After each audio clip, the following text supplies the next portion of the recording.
இந்த ஆண்டு சனி பயிற்சி எப்போது நடக்கிறது? சனி பகவான் எங்கிருந்து எங்கு நகர்த்தினார்? இந்த வருடம் வாக்கிய ரீதியாக மார்ச் 6ஆம் தேதி வெள்ளிக்கிழமை காலையில 8:20க்கு கும்பராசியில இருக்கிற சனீஸ்வரர் மீன ராசிக்கு மாற இருக்கிறார். இவ்வளவு நாள சனீஸ்வரர் சனியோட மனைவியே கும்பத்திலேயே இருந்தார்.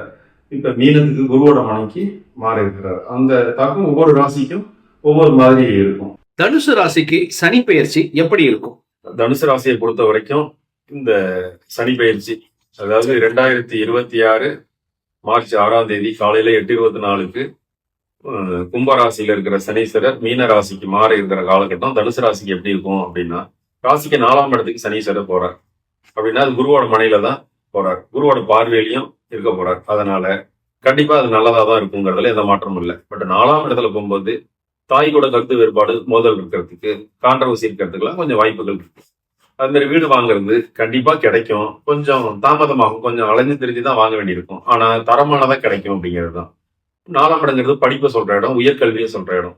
அதே மாதிரி ஆரம்பத்துல சிரமம் இருந்தாலும் பிற்பாடு அது நல்லதா அமையும் அப்படிங்கிறது தான். படிப்பா இருந்தாலும் மனசு கொஞ்சம் சந்தோஷமா வச்சுக்க முடியாது. 4ஆம் இடங்கிறது மனசு சந்தோஷம் சொல்ற இடம். அதுல சனீஸ்வரர் இருந்தா சந்தோஷமா இருக்க முடியாது. அப்ப என்ன பண்ணலாம்? கடுமையா உழைச்சா அந்த பாதிப்பு எதுவும் இருக்காது அப்படிங்கிறது தான். 4ஆம் இடம் தான் சுகஸ்தானம். சுகஸ்தானத்துல சனீஸ்வரர் இருந்தா சுகபோகமா இருக்கக்கூடாது, கடுமையா உழைக்கணும் அப்படிங்கிறது தான். 4ஆம் இடம் தான் சொந்த பந்தம். அந்த சொந்த பந்தத்தெல்லாம் விட்டுட்டு வெளியில வந்தா இவங்க பெரிய வெற்றி கிடைக்கும் அப்படிங்கிறது தான். சனினாலே அந்நியர். அப்ப அந்நியத்தோட பழக்க வழக்கம் வச்சுக்கிறதெல்லாம் உங்களுக்கு சிறப்பா இருக்கும் அப்படிங்கிறது தான். வீடு தேடுறீங்க, பழைய வீடா இருக்கு, செகண்ட்ஸ். நான் பழைய வீடுங்கிறது ஓல்டு வீட்டை சொல்லல, செகண்ட்ஸ் ஒருத்த வாங்கி அதுக்கப்புறம் நீங்க அந்த வீடை வாங்கினீங்கன்னா அந்த வீடு உங்களுக்கு சிறப்பை கொடுக்கும் அப்படிங்கிறது தான்.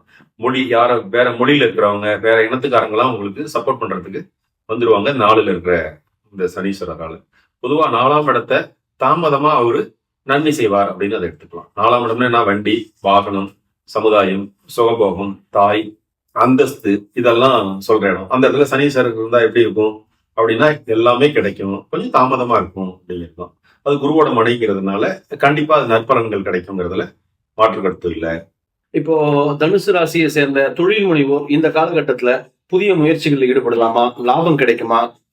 கண்டிப்பா அவங்களுக்கு லாபம் கிடைக்கும். ஏன் கிடைக்கும் அப்படின்னா, 10வது வீட்டை 7வது பார்வைய தனுசுக்கு பார்ப்பார். அப்ப 10ஆம் இடங்கிறது தான் தொழில குறிக்கிற இடம்.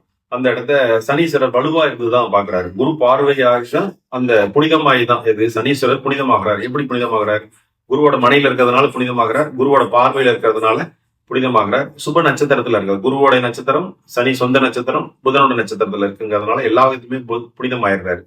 அதனால குருவோட மனையா இருந்தாலும் புனிதம் தான், குருவோட பார்வையில இருந்தாலும் புனிதம். அப்ப புனிதமாயி 10ஆம் இடத்தை பாக்குறதுனால தொழில் அவங்களுக்கு சிறப்பா இருக்கும், கடுமையா உழைப்பு இருக்கும், உழைப்புக்கான பலன் கிடைக்குங்கிறதுல எந்த மாற்று கருத்தும் கிடையாது.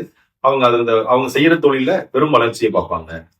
அர்த்தாசம் சரி இவங்களுக்கு பெரும் பாதிப்பு கொடுக்காது. இந்த காலகட்டத்துல தனுசு ராசி பெண்களுக்கு சுபகாரியங்கள் கைகூடுமா? கடுமையான முயற்சிக்கு அப்புறம் கிடைக்கும் அப்படிங்கிறது தான். உழைப்புக்கு அப்புறம் கிடைக்கும். முயற்சியும் அதிகமா இருக்கும், உழைப்பும் இருக்கும். அதுக்கான பெனிஃபிட் கிடைக்குமா அப்படின்னா கண்டிப்பா கிடைக்கும். இப்போ இந்த காலகட்டத்துல கடக்கக்கூடிய தனுசு ராசி மாணவ மணிகள்லாம் நல்ல முறையில படிச்சிட முடியுமா? கொஞ்சம் தாமதமா இருக்கும், கொஞ்சம் ஸ்லோவா இருக்கும். ஆனா படிப்பை நல்லபடியா முடிச்சிருவாங்க. இப்ப இந்த தனுசு ராசிக்காரங்களுக்கு பொதுவான பரிகாரம் ஏதாவது சொல்லுவீங்களா? பொதுவான பரிகாரம் அப்படின்னா 4ஆம் இடம்ங்கிறது சுகஸ்தானம். சுகத்தை இவங்க விட்டுட்டு மற்றது எல்லாமே இவங்க உழைச்சாங்க அப்படின்னா அதுதான் பரிகாரமே. உங்களுக்கு சுகபோகமா இல்லாம கடுமையா உழைச்சாங்க அப்படின்னா உங்களுக்கு வெற்றி மேல வெற்றி கிடைக்குங்கிறதால எந்த மாற்றமும் கிடையாது. பரிகாரம்னாவே அதுதான். எது சுகமா இல்லாம தூங்குற நேரத்தை தவிர மற்ற நேரம் உழைச்சாங்கன்னா வெற்றி பரிசா கொடுத்துருவார் சனீஸ்வரர். நான் சொல்லியிருக்கிற எளிமையான வலிமையான சரியான பரிகாரத்தை பயன்படுத்தி நீங்க வெற்றி காணும்னு வாழ்த்துறேன், விரும்புறேன். நன்றி, வணக்கம்.